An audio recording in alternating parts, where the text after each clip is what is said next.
Hello viewers, in this module we are going to discuss how to divide that division of integers. So our first case is, what is our first case? Both numbers are positive numbers. Positive numbers. So division means it will going to denote it with division symbol, that is division symbol. So that is the division symbol.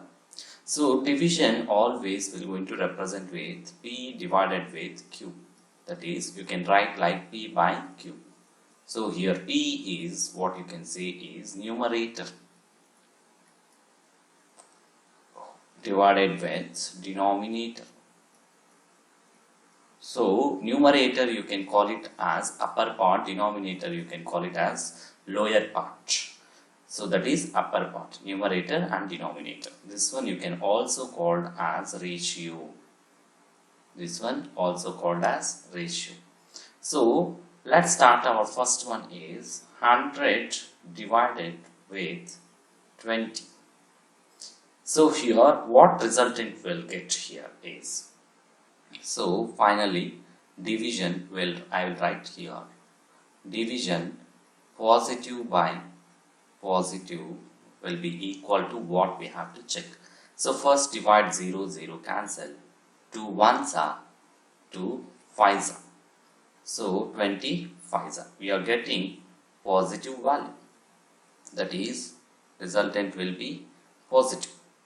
Next, second case, 1 will be 100 divided with 5. So positive and negative. So here minus 100 divided with 5. What is that resultant? We'll check. 5 1s are, 5 2s are 10. Remaining 0 will come. So here plus is there minus is there.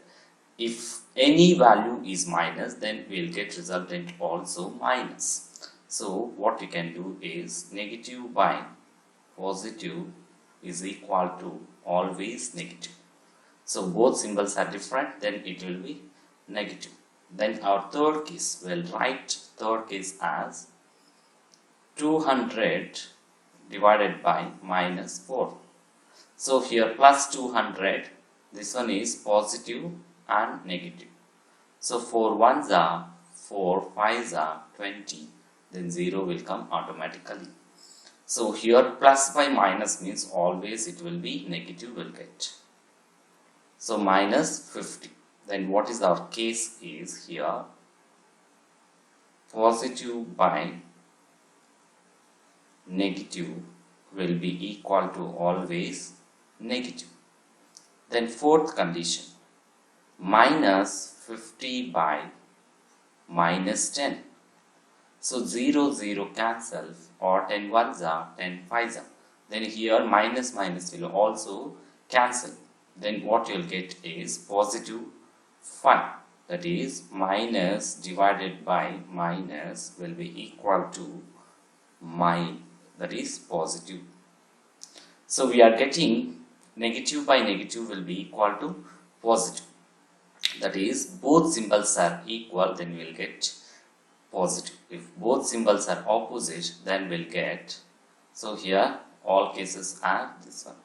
So both symbols are different, then it will be negative. Both symbols are same, then we will get positive. Thanks for watching. Please subscribe.